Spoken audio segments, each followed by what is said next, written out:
Zaïwa moto akosa yo te. Moto akoki kolinga Zaïg lokola yo moko azali te. Soki omoni moto mosusu azali kolinga mboka na yo, tuna ye auti wapi ye. Aye koluka intere ya se ya mabele. Cobalt cuivre na shabae. Yama ya libana mbujima ye. Bientôt pétrole na bazaï. Yabiso candidat.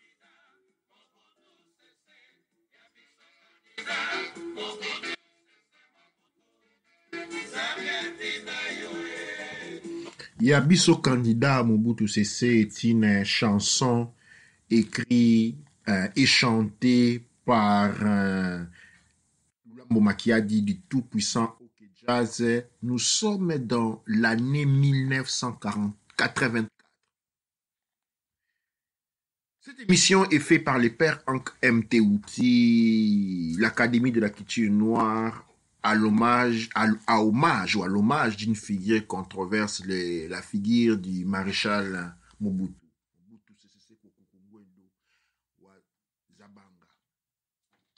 Aujourd'hui, nous allons affronter l'histoire qui est reliée à cette chanson que nous avons écoutée comme introduction.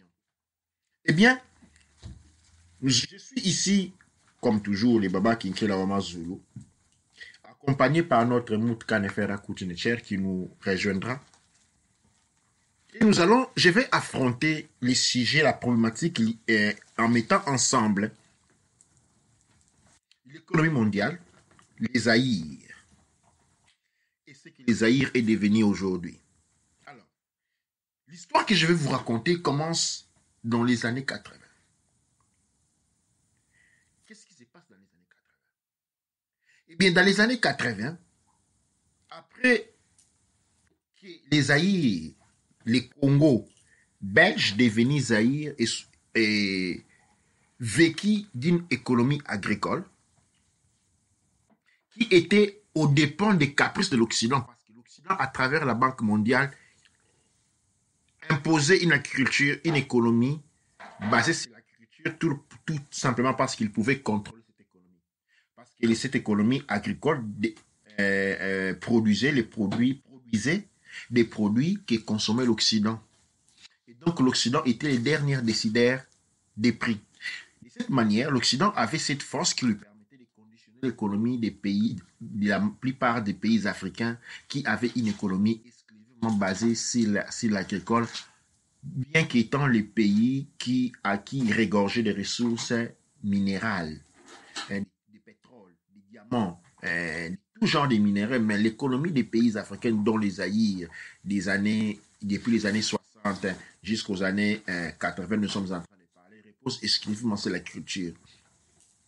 C'est une période difficile pour la politique de Mobutu parce que l'agriculture ne pouvait pas permettre un développement d'envergure, d'autant plus qu'elle était otage, elle était prisonnière de la Banque mondiale composée. Quand on dit Banque mondiale, on veut tout simplement parler des systèmes de banques occidentaux qu'on appelle Banque mondiale. Parce que dans une banque mondiale où aucun pays africain n'est actionnaire, je ne vois vraiment pourquoi pas on parlerait de Banque mondiale. Okay? C'est une banque occidentale parce qu'il n'y a pas de pays africains, dis-moi, à cette époque-là, il n'y avait aucun pays africain qui avait été actionnaire, tout comme encore aujourd'hui, aucun État africain n'est actionnaire d'une banque avec les Occidentaux. Donc, il ne s'agissait pas réellement d'une banque mondiale, mais d'une banque occidentale. Mobutu va mettre au premier congrès de MPR 1981, un plan, peut-être cela était son erreur, c'est lui de transformer l'économie du Congo en passant d'une économie qui dépendait exclusivement de l'agriculture et donc de toutes les caprices de la Banque mondiale, des systèmes de banques occidentaux et donc des faibles récoltes, de tout ce qui en découle comme résultat du point de vue de l'incapacité pour ces pays de pouvoir se développer parce que chaque fois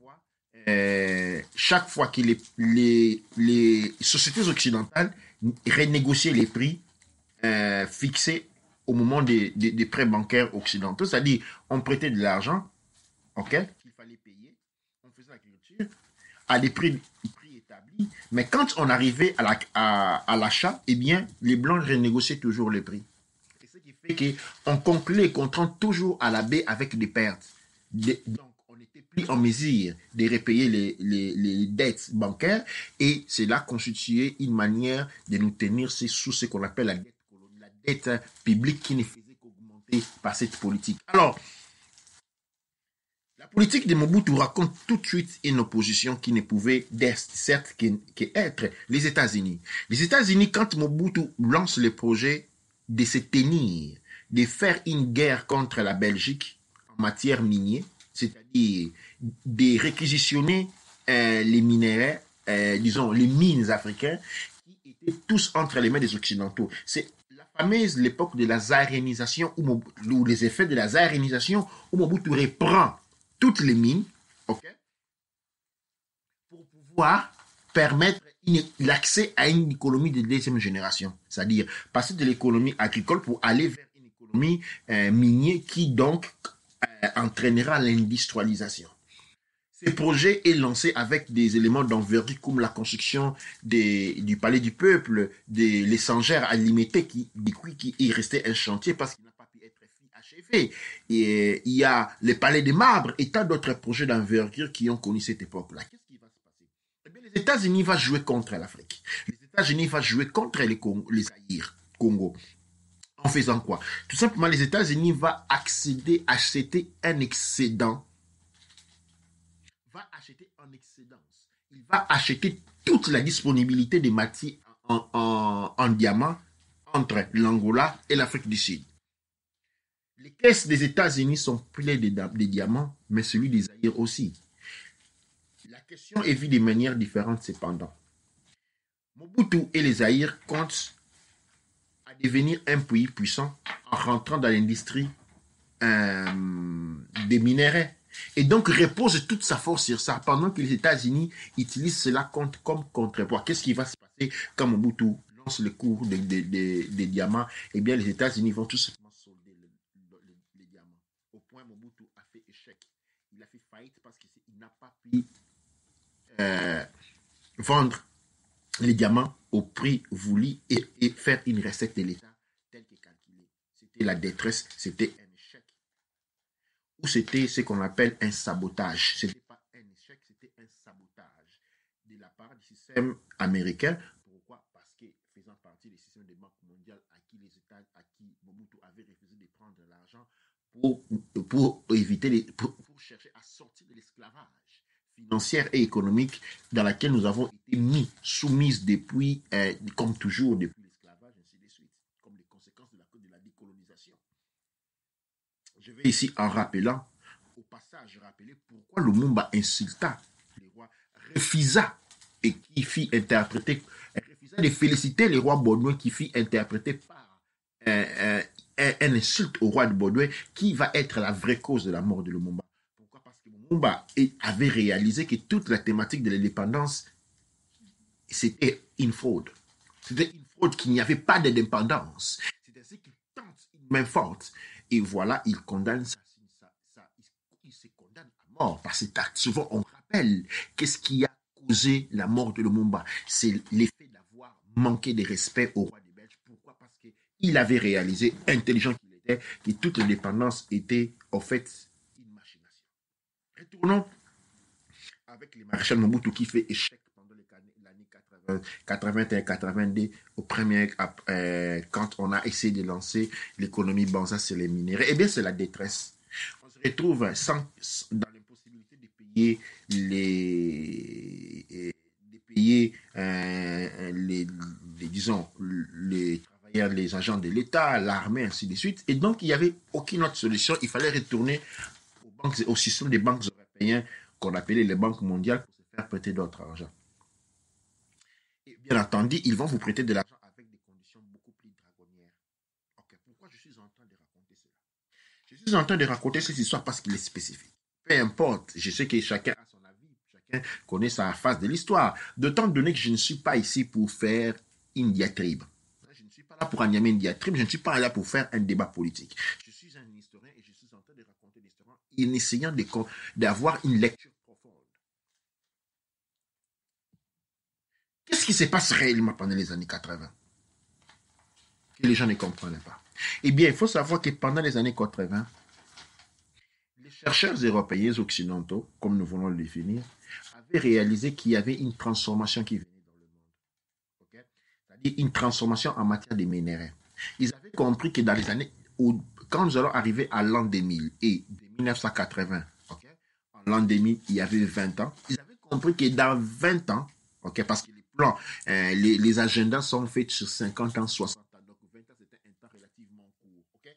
Dans l'agenda occidental, ils ont compris que dans 20 ans, il y aurait la naissance de nouvelles générations, il y aurait l'apparition, il y aurait besoin, il y aurait un boom de la nouvelle génération des matières premières. Peut-être c'est la première fois que vous attendez ces mots. Matières premières des nouvelles générations. C'est quoi ces matières premières? Eh bien, commençons par parler de l'ancienne génération des matières premières. L'ancienne génération des matières premières sont le pétrole. Les pétroles qui est aujourd'hui, nous voyons, remplacé par les panneaux solaires, l'énergie et différents genres d'énergie qui sont en train de naître, sans parler de l'énergie éolienne et d'autres genres types d'énergie. Mais en matière des métaux, spécialement, nous avons l'acier, nous avons l'or, nous avons les diamants. Aujourd'hui, eh bien, il y a des minéraux qui comptent largement beaucoup plus que cela. Et cela avait été déjà aperçu même avant les années 80. Okay? Qu'est-ce qui se passe dans cette phase-là de l'histoire? Il se passe qu'on comprend que dans 20 ans, 30 ans, okay, des nouveaux minéraux seraient arrivés et une nouvelle technologie serait née. Cette technologie, par exemple, je vais faire l'exemple, les fusées qui vont dans l'espace ont besoin de beaucoup de carburant, okay, et de beaucoup de métaux aussi qui coûtent cher. Et l'énergie pour les soulever dans le ciel coûtait encore plus cher parce que l'acier pèse énormément. Eh bien, on était en train d'arriver à une autre frontière, à une nouvelle frontière technologique, à une nouvelle frontière scientifique. Eh bien, c'est lui des matériels légers. Ces matériels aujourd'hui qui font partie des produits que vous avez tous chez vous. Télévision, téléphone, computer, voiture. Ces matériels qui composent l'industrie de nouvelle génération. Les industries ultra légères. Ces matériels qui composent l'industrie, qui font partie de la matière première substantielle pour tous les projets spatials, depuis la Russie, passant par les États-Unis, par la Chine et arriver jusqu'à débarquer en... Vous pouvez vous imaginer que cette nouvelle génération, ce nouveau temps, cette nouvelle avancée technologique comportait une révolution. Une révolution en termes de l'adaptation des vies, une transformation en termes de la structuration sociale, des événements historiques même, parce qu'on avait accès à une science nouvelle. Et sans cette science nouvelle, exigeait des minéraux des nouvelles générations. Eh bien, vous devez savoir que tous les minéraux des nouvelles générations se situaient sur les territoires aérois. Et vous imaginez, ces minéraux des nouvelles générations allaient déterminer, allaient faire de l'État qui les a, l'État les plus puissants du monde. Et vous imaginez, dans une salle de conférence à Berlin ou aux États-Unis, des Blancs assis et réaliser que voilà, c'était les Zaïre qui allaient devenir les pays les plus forts du monde. C'était les Zaïre qui étaient sur la voie pour devenir la première puissance mondiale. La première puissance mondiale allait être en Afrique et allait être un pays africain. Vous imaginez, les Blancs étaient en train de se racher les cheveux de par la tête. Un pays des Noirs. C'était un pays des Noirs. Ce n'était pas possible. Il fallait éviter cela et il n'avait qu'une vingtaine d'années pour le faire. Il fallait qu'une vingtaine d'années pour le faire. Il fallait détruire l'Afrique. Il fallait empêcher que l'Afrique devienne une puissance mondiale. Il fallait éviter que les Zaïre de Mobutu puissent maintenir l'unité nationale réalisée par Mobutu. Et comme il y avait un léopard à la garde de ces jardins et que l'on voulait désacraliser les jardins, il faut commencer par abattre les léopards. C'est ainsi que en 1981-82, nous avons les premiers sabotages contre Mobutu. Parce qu'avant d'arriver au Congo, avant d'arriver au Zaïre, excusez-moi, il fallait d'abord miner Mobutu. C'était lui le gardien de ces jardins. C'était les léopards qui gardaient ces jardins. On ne peut pas violer un territoire sur lequel un léopard fait la garde. Parce que les léopards voient la nuit comme le jour. Il fallait la battre en tout premier lieu. Et voilà donc qu'on commence une guerre contre Mobutu personnellement. Échec de 1981-82, le pays rentre en détresse. Après cela, toutes les forces nationales et mondiales vont s'être unies. À cette époque, les Congolais, les Zaïrois, les Congolais, Zaïrois, Congolais, comme vous voulez, est en train de danser, est en train de faire la fête. Pourquoi? Parce qu'il n'a pas un agenda de lui-même. Il ne sait pas ce qu'il veut devenir. Il ne se projette pas dans le futur et par conséquence, il ne sait pas voir ce que le futur réserve pour lui. Il ne sait pas voir ce qu'il va devenir. Il vit les jours au rythme des danses. Et voilà, il y a une campagne médiatique pilotée contre Mobutu qui se crée. Il fallait déstabiliser. Il fallait créer un écart entre les léopards et se protéger. Il fallait les faire insulter de se protéger. Il fallait décourager les léopards. Il fallait étouffer cet élément, cette cohésion. Et il n'avait pas beaucoup de temps. Il n'avait que 20 ans. Il n'y avait que 20 ans pour empêcher que l'Afrique devienne une puissance mondiale. Il n'y avait que 20 ans pour empêcher à Mobutu de maintenir l'intégrité. C'est ainsi, de partout vont commencer des théories, des complots, en commençant toujours par la diffamation médiatique.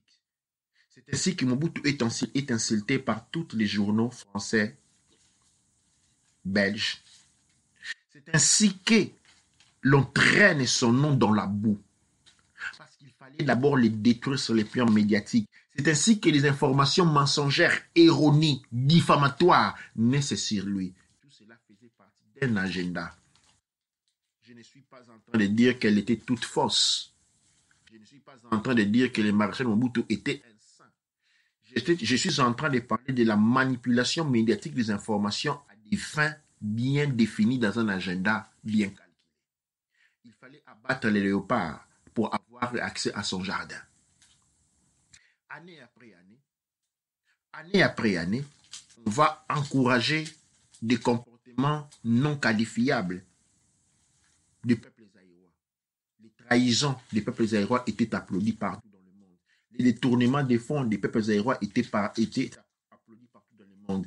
On sait que dans tous les pays européens, s'il y a trahison, la peine c'était la mort. Mais dans les Zaïre, le monde on applaudissait quand on trahissait Mobutu. Et ça devient une culture de la trahison contre Mobutu. Il fallait venir en Europe dire voilà Mobutu a tué mon père. Il fallait venir en Europe dire Mobutu a tué mon fils. Il y avait une guerre qui semblait personnelle pour ceux qui étaient en mesure de la percevoir. Mais cela n'était pas personnel, il s'agissait d'un agenda bien défini. Et nous n'étions pas en mesure de le voir. Et si nous avons contribué à notre propre chute. L'agenda était, il fallait absolument empêcher à l'Afrique de devenir le continent le plus puissant du monde par l'Afrique, par les Zaïre de Mobutu. C'est ainsi donc, entre les années 80, les années 70 et les années 90, on fragilise complètement la personnalité de Mobutu au point où Mobutu est obligé de se retirer dans les Kaouïd, dans l'Équateur pour vivre. Il était mal perçu, il était insulté, non seulement de ses ennemis, mais même de ses propres enfants. Sa famille dressée dans la boue, des scandales, comme si le monde entier était fin des saints. Mobutu était devenu le ciel diable. Dans le monde où les rituels, les sacrifices des enfants, les abus sexuels politiques aux États-Unis, les scandales de Reagan, les scandales de la famille Bush, tous étaient devenus des saints. Le seul diable était le maréchal Mobutu. C'était lui le seul diable. Les scandales de Chirac, même l'esclavage était pardonnable, mais Mobutu non. Mobutu non, il y avait une machine médiatique. On devait abattre les léopards. On devait abattre le léopard pour avoir accès à son jardin. Il fallait l'abattre de l'extérieur et de l'intérieur. C'est ainsi que la plupart des Aérois, beaucoup des Aérois, la famille intellectuelle, la classe dirigeante s'est laissée appeler et font partie, et on peut participer à cet agenda. Arrive donc la rébellion. La rébellion financée, la rébellion congolaise de Laurent Désiré Kabila a été financée par les corporations depuis la Chine jusqu'aux États-Unis. Je vous invite à regarder le film Mr. Robot. Et vous allez trouver qu'il y avait eu un moment un contentieux entre les États-Unis et la Chine. La Chine voulait avoir le contrôle total sur les Zaïre, devenus Congo. Pourquoi? Parce que les États-Unis avaient déjà régné. L'Europe avait régné dans son ancien temps. Si l'Europe avait bénéficié de toute la richesse africaine et les États-Unis avaient fait de même, eh bien, il était le tour de l'Asie. Il faut encore d'offusquer. Quand vous regardez la Chine d'aujourd'hui, pour ceux qui aiment la Chine, pour ceux qui visitent la Chine, vous devriez savoir, la Chine d'aujourd'hui devait être les Zaïre. C'est ce qu'on a volé aux Zaïre. On a volé l'âme des Zaïre. Ceux qui vont à Dubaï doivent regarder en Dubaï, savoir que le Dubaï d'aujourd'hui devait être la Côte d'Ivoire. Ceux qui vont au Singapour devaient savoir que le Singapour que vous êtes en train de voir aujourd'hui devait être l'Angola. Et je ne vais pas m'atteler trop longtemps dessus. Et nous voulons plutôt procéder dans les raisonnements. Qu'est-ce qui se passe? Il se passe où? Les Zaïre de Mobutu étaient détenteurs de 100% de tous les minéraux qui allaient conditionner la vie de la nouvelle science et de la nouvelle technologie. Cela aurait attrait des investissements énormes dans les Zaïre.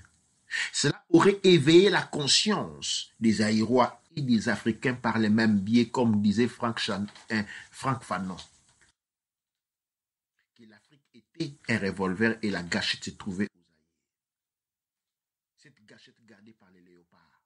Mais c'est le léopard qu'il fallait détruire médiatiquement. Il fallait s'en prendre à lui personnellement. Il fallait déstabiliser, les décrédibiliser. Il faut détruire sa crédibilité. Pour qu'il puisse mourir.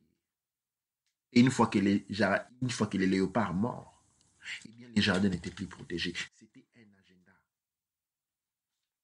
La Belgique n'avait rien à voir contre Mobutu personnellement. Mais ils étaient en train de miser quelque chose d'autre. Empêcher que l'émergence puisse naître en Afrique. Dévier cette émergence et la mettre en Chine, en Asie. Parce que je vous rappelle que l'Allemagne nazie s'est transférée en Asie. Et qu'est-ce qui va donc se passer pendant ces années? L'administration de Mobutu est coincée à chaque étau. Il fallait absolument qu'il échoue. C'était péremptoire et il n'avait que 20 ans. Mobutu devait échouer. Mais pas seulement échouer, il devait mourir. Mais il devait aussi mourir en exil, pas chez lui. C'est ainsi que quand FDL commence, la rébellion de Laurent Kabila, qui lui n'a été choisi que pour servir d'image, c'était comme on dit un acteur de troisième main. Okay? Et une comparse dans un film bien, dont les copions, dont les acteurs principaux sont des autres. Le but était, on était en 1997. Okay? Et en 1997, il y avait seulement 3 ans à l'an 2000. Il n'y avait que 3 ans. Et si Mobutu avait survécu au pouvoir jusqu'à l'an 2001, aujourd'hui, tout ce que vous voyez en Chine serait aux Zaïre.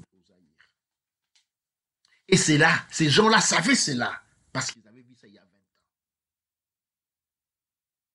Il fallait se débarrasser de Mobutu.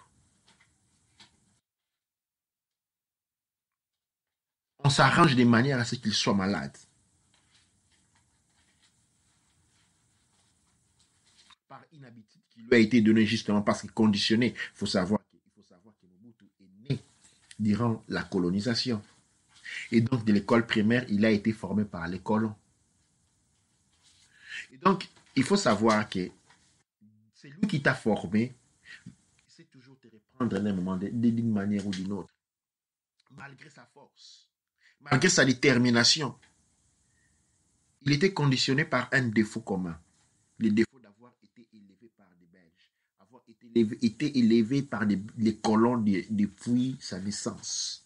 Et donc, on savait où te reprendre, où te prendre toujours. C'est ça les problèmes. Les facteurs éducatifs. Mobutu tourne au Zaïre en 1997 pour y mourir.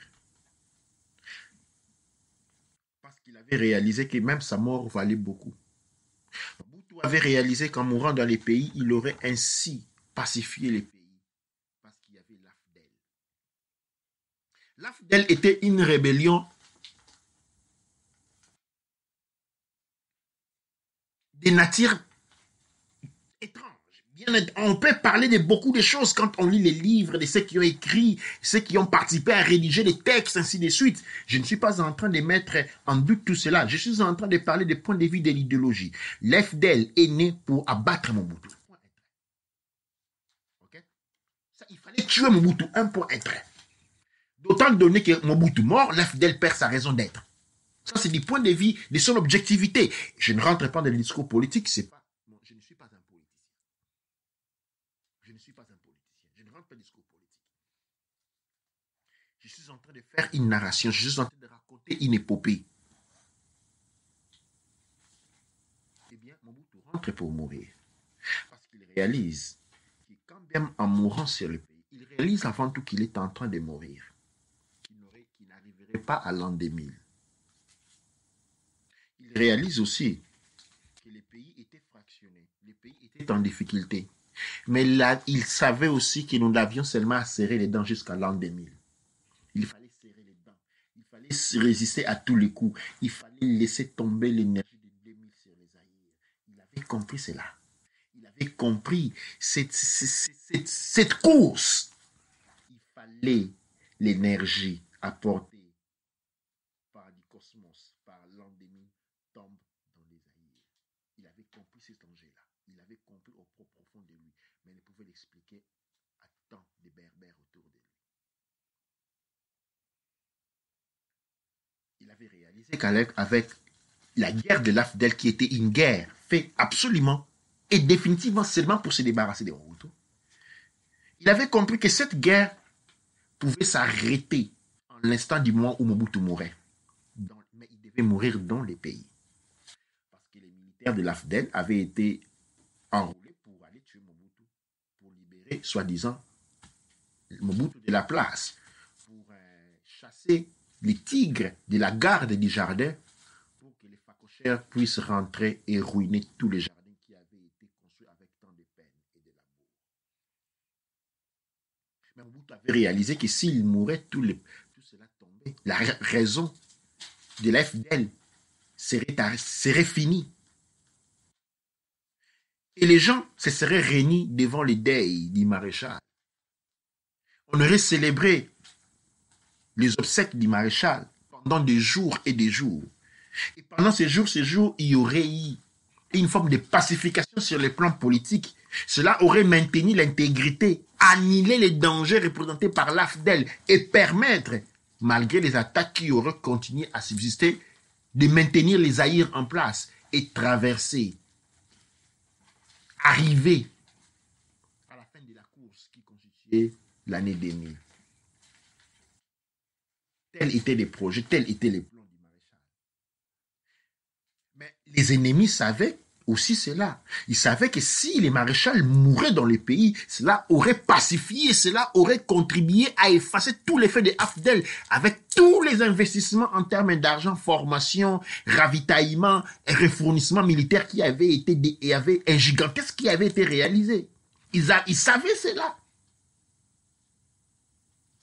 Alors il fallait aussi autre chose. on avait besoin des traîtres. On devait avoir une action doublée de l'intérieur et de l'extérieur. Une attaque extérieure personnelle, une trahison interne personnelle. La FDL représentait un affront, une attaque à Mobutu personnellement. Il fallait une trahison interne de la même nature. C'est ainsi que tous à tour, depuis le général Mayele, jusqu'à Baramoto et Nzimbi, sans passer par tous les autres administrateurs, pilotes de ligne, zaïrois, ministres, tous ont été enrôlés dans l'armée pour abattre les léopards pour des besoins personnels. C'est ainsi que Mobutu qui demande un avion pour évacuer toute sa famille se retrouve refusé parce que les pilotes qui fait les héros en voulant a décidé de ne pas rentrer prendre Mobutu, a oublié de dire qu'il a été un corrompu. Il avait été payé pour ça. Il n'agissait pas en tant que patriote. Il avait reçu beaucoup de biens et beaucoup d'argent pour pouvoir faire cet acte. Ce n'était pas un acte de patriote. C'est ainsi que même l'avion qui reprend Mobutu pour le sortir du pays n'était pas là par cas. Tout avait été projeté à la lettre. Tout faisait partie d'un agenda, d'un complot. La crise de Mobutu, tout cela avait été manipulé. Quand le maréchal se réveille dans l'avion, il se rend compte qu'il avait perdu sa guerre. Et que réalisant qu'il allait mourir en territoire étranger hors de son jardin, avait compris que les jardins étaient désormais entre les mains des facochères. C'est ainsi que Mobutu meurt.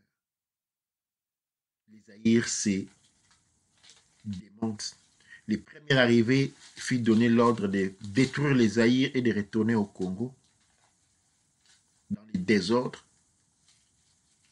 Et l'an 2000 arrive. Cette énergie a été recueillie et transportée en Chine. La Chine aujourd'hui, ensemble avec le Congo, sont des pays exceptionnels. Toutes les matières premières de nouvelle génération se trouvent au Zaïre Congo et toutes les industries de transformation nouvelles de ces matières premières nouvelles de nouvelle génération sont en Chine. Toutes les minières des matières premières de nouvelle génération sont des propriétés de la Chine. Des propriétés des sociétés chinoises. Les sociétés chinoises sont des sociétés qui sont cotées en bourse. Et quand on va vérifier, ces sociétés appartiennent à 3 entités ou 3 compagnies ou 3 corporations qui ont une manière assez étrange de fonctionner. Ces 3 corporations en réalité ne sont qu'une seule. Parce que la corporation A pour associer la corporation B et C. La corporation B a pour associer la corporation A et C. La corporation C a pour associer la corporation A et B. Une seule société. Quand vous regardez la Chine, fermez les yeux. C'est ce qui devait être aujourd'hui même, le 17 août 2020. Les Zaïre. C'est ce qui devait être aujourd'hui les Zaïre. Quand vous regardez la plupart des pays asiatiques et de l'Asie mineure, fermez les yeux, imaginez ce sont ces pays qui devaient se trouver en Afrique. Mais ce n'est pas le cas. Il y a eu un transfert.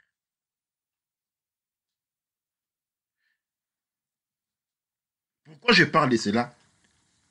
Je parle de cela pour signaler la nécessité d'un agenda. Vous faites des enfants.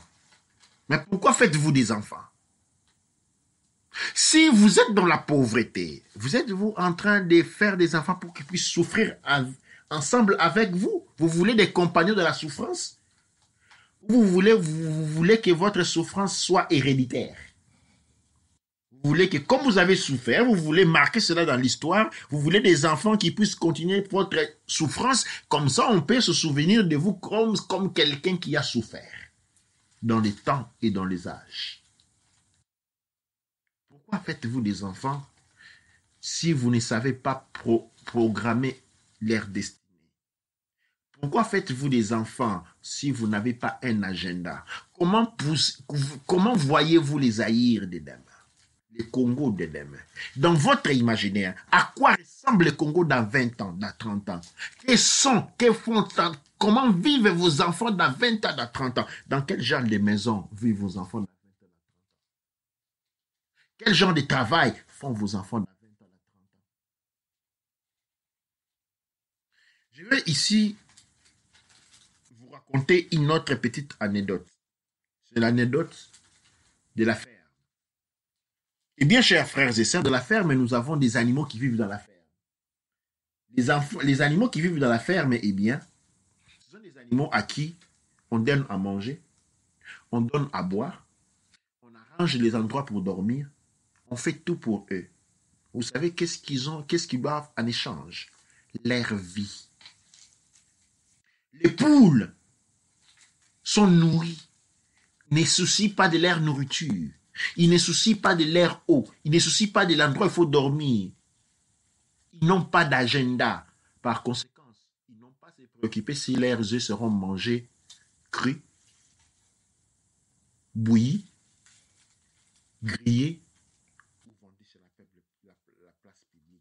Ils n'ont pas à se préoccuper si leurs enfants seront mis en cage et vendus jeunes, assez jeunes, ou encore juste en état de poussin.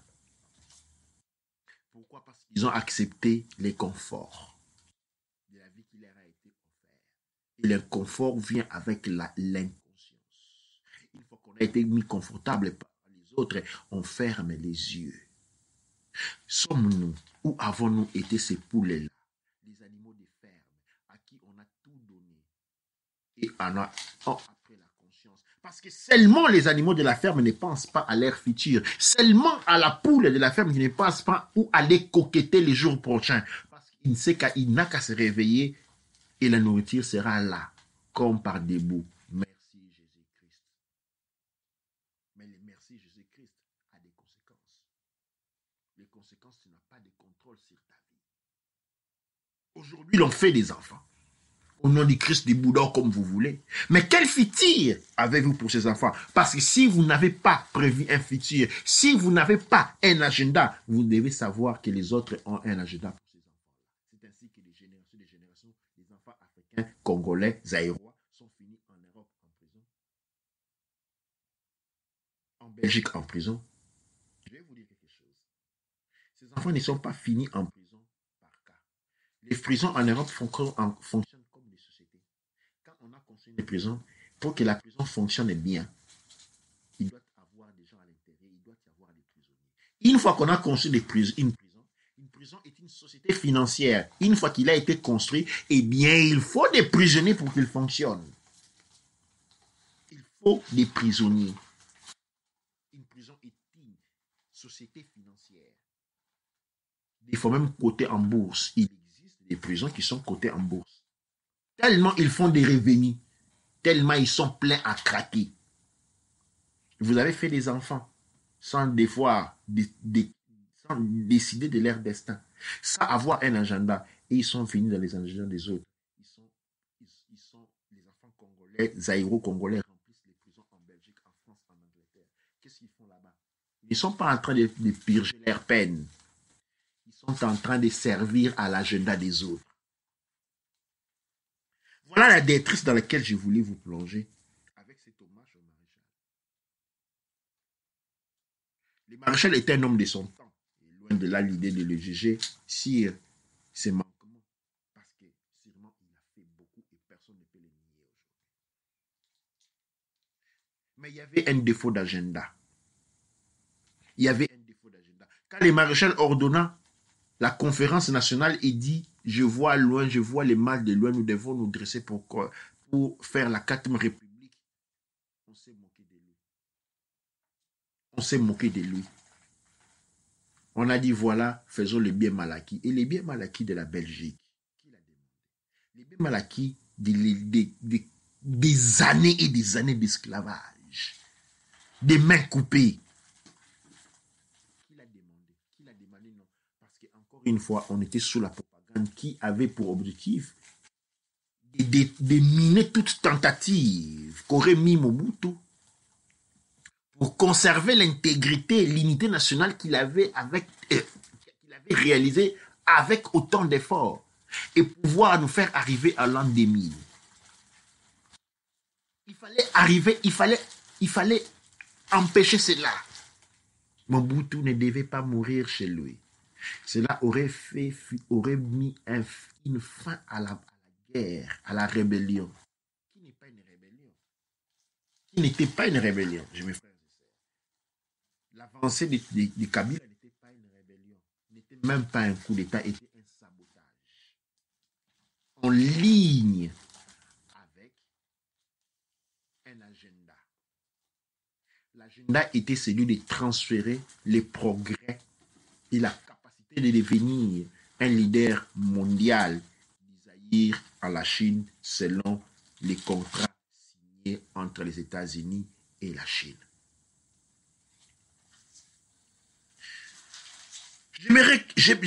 J'aimerais que vous réfléchissiez à ce que je suis en train de dire. Ne pas toujours passer à la phase défensive où il faut commencer par insulter un premier. Même si cela ne fait pas beaucoup, même si ce que je dis ne fait pas beaucoup, ne donne pas beaucoup de sens, ou ne fait pas beaucoup de sens pour vous, mais réfléchissez au moins. Prenez le temps de réfléchir si vous en êtes capable. Réfléchissez à ce que je te dis. Retournez, remontez la machine de temps. Vous ne pourrez pas éviter de voir que tout ceci a été projeté. Théorie du complot, et oui, s'il y avait un complot, ce n'était pas c'était une théorie, oui. Il y avait soit une théorie, soit les complots. Il y avait un complot. Et aujourd'hui, nous sommes en train encore de crier gauche et droite sans avoir aucun agenda. Quand vous regardez la Chine et tout ce qu'est la Chine aujourd'hui, une grande puissance mondiale, c'était la place d'Isaïe qui a été volée. Nous allons recevoir notre note. Je sais que c'est choquant ce que je viens de dire. Ça déséquilibre. Mais je pense que cette vérité est essentielle et doit être dite à coûte et pour coûte. Qu'est-ce que vous en pensez? Bonne et je commence en disant que je ne sais pas quoi penser de tout ce qui a été dit. Parce qu'il y a une chose que j'arrive pas à aller au-delà, c'est la chose... et en même temps, c'est quelque chose qu'on fait tout le temps. Parce qu'avec un peuple qui a connu... qui s'est battu pendant très longtemps, pendant 400 ans, avant l'esclavage, est tombé, il y a eu l'esclavage, il y a ceux qui ont continué à se battre contre l'esclavage, arrivé à la colonisation, il y avait la résistance, jusqu'à la dépendance de face. On a eu un peuple qui a presque tout perdu, mais n'a jamais baissé les bras et a essayé de continuer pour arriver quelque part. Mais en même temps, c'est un peuple qui a beaucoup subi, un peuple qui a été malmené, maltraité et mis à l'écart. Et de voir que tout ce qui devait revenir à ce peuple a été volé encore une fois, pour moi, je pense qu'on parle de la plus grande injustice du monde ou la plus grande injustice spirituelle, par exemple. Parce que c'est comme si on avait le cas d'une personne à qui on a tout arraché et on a tout pris au final, et cette personne se rend compte que tout ce qui devait être à lui a été volé, a été donné à quelqu'un d'autre. La première chose qui nous passe dans le mental, c'est que mais moi, j'ai été tapé ou j'ai été forcé pendant ce temps. Comment ça s'est passé? Et en deuxième, qu'est-ce qu'on peut faire? Donc la question, je pense que je commence avec, c'est... Il y a quand même une injustice qui s'est passée ici, on est d'accord? Absolument. Absolument, absolument. Absolument. Et je ne pense pas, je ne vais pas parler en termes de justice ou d'injustice. Je préfère parler en termes de... Je préfère parler en termes de conscience. Okay? Nous n'avons pas eu d'agenda. nous n'avons pas eu d'agenda.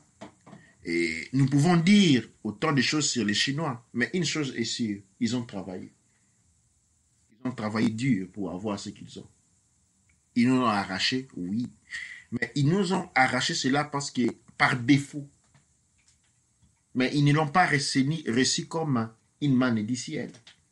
Ils ont travaillé, la Chine a travaillé, sacrifiant son propre peuple. Et nous n'avons pas travaillé. Nous avons confondu, nous avons été portés à confondre le travail et la prière. Prier, ce n'est pas demander, ce n'est pas travailler. Et nous sommes devenus des mendiants au lieu d'être des travailleurs.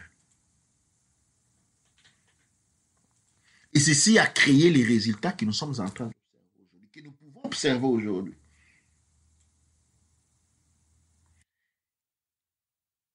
Et une mise en garde pour le demain. Si vous n'êtes pas en mesure de programmer le destin de votre futur, quelqu'un d'autre le fera pour vous. Et la place que vous occuperez dans ce destin, c'est celui qui porte.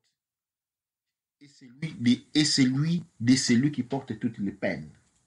Et c'est lui qui pleure pendant que les autres chantent et dansent. Et c'est lui qui vit dans la pauvreté, dans la misère. Parce que son travail, les rendements de son travail sera dévié pour les jugements des autres. C'est une première réflexion. Nous en reviendrons. Mais pour le moment, je vous invite à réfléchir. Dua necher, dua amonara, dua neb ercher.